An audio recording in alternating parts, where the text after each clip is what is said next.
Ito yung aking Bluetooth na ginawa. Ito yung Bluetooth. Yun yung cellphone. Ito yung speaker. Saksak natin.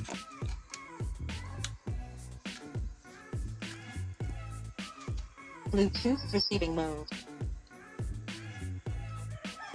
Successful connection.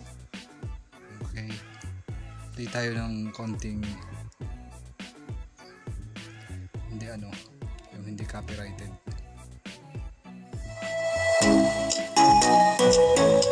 Ayan.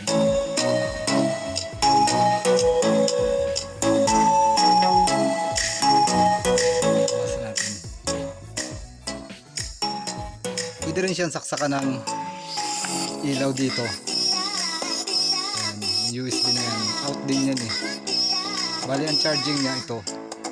At saka yun. Una kasing setup niyan, ito ang charging, isang port, dalawang charge, kaso matagal, kaya pinaghiwalay ko na lang, mas mabilis siya mag-charge. Diyan saka yung ilaw na USB. Yan, maganda.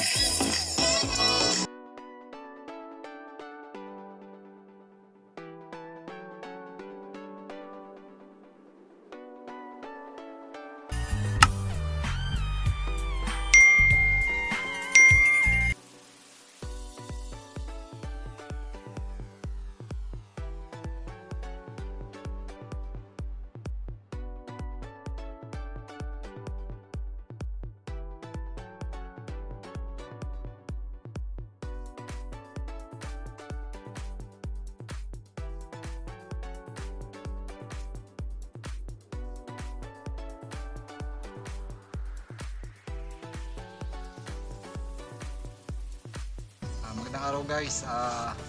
Ang gagawin ko ngayon ay yung Bluetooth na speaker. Bali gumawa na ako ng box. Ito yung box. Yan. Ito, yan. Fiber yung lagayan ng speaker nya. Bali meron tayong 3 volts na 3 volts na amplifier, wired na siya. Bali ito yung speaker, yung audio, tsaka yung sa battery. Yan. Meron tayong yan, RCA, may switch. Meron tayong ginawang saksakan na USB. Yan. Yan. Tapos ito yung ating Bluetooth. USB siya. Yan. Ito yung pang charge nya, TP 4056. Yan.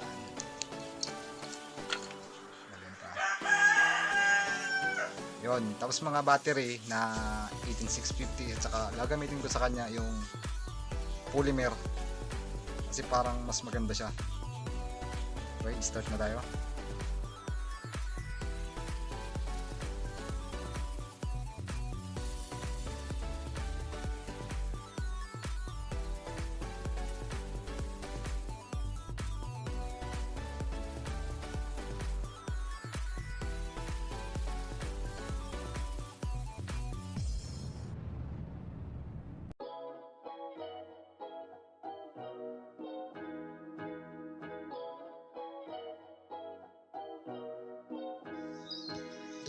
Ito yung amplifier, tapos ito naman yung charging board nya.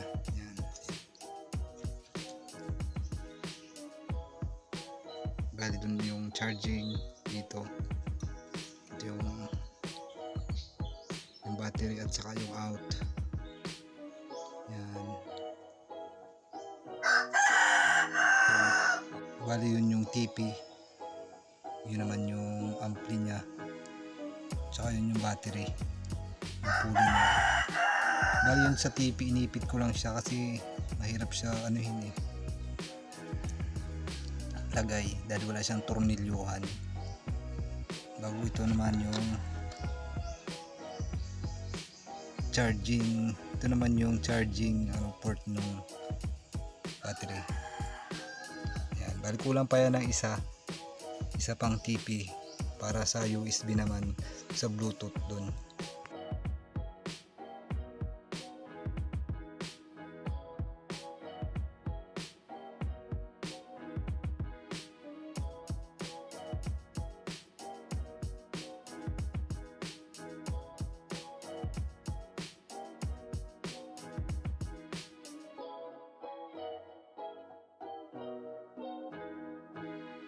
Full charge na siya.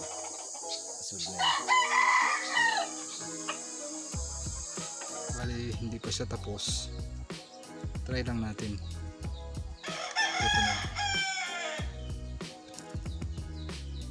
Bluetooth receiving mode. Successful connection. Yan. Ibig sabihin connected siya. Try natin.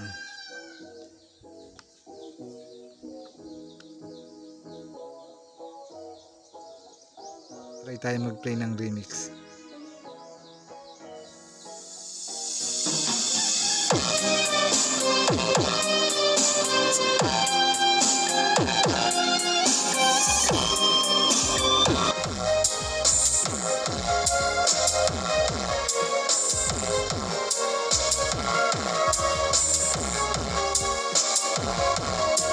I'll always love you. Somewhere I have never traveled, gradually beyond any experience. Your eyes have their sight. In your most frail gesture are things which enclose me, which I cannot touch. Yung setup ko, bali yun yung sa Bluetooth nya, yun yung battery, yun yung out na din, tapos yun yung charging, tapos yung out pa rin. Ito naman sa ampli, yan, yun ang battery nya, yung ampli nakapix na yun, gawa ng yung volume nya kasi sira na. Kaya pag mag-adjust ng volume sa cellphone na lang, nakaka na siya sa malakas. Yan. Bali, hindi lang maganda yung mga butas niya. Hirap kasi yung switch niya, ito na yun, kasi sira yung isa.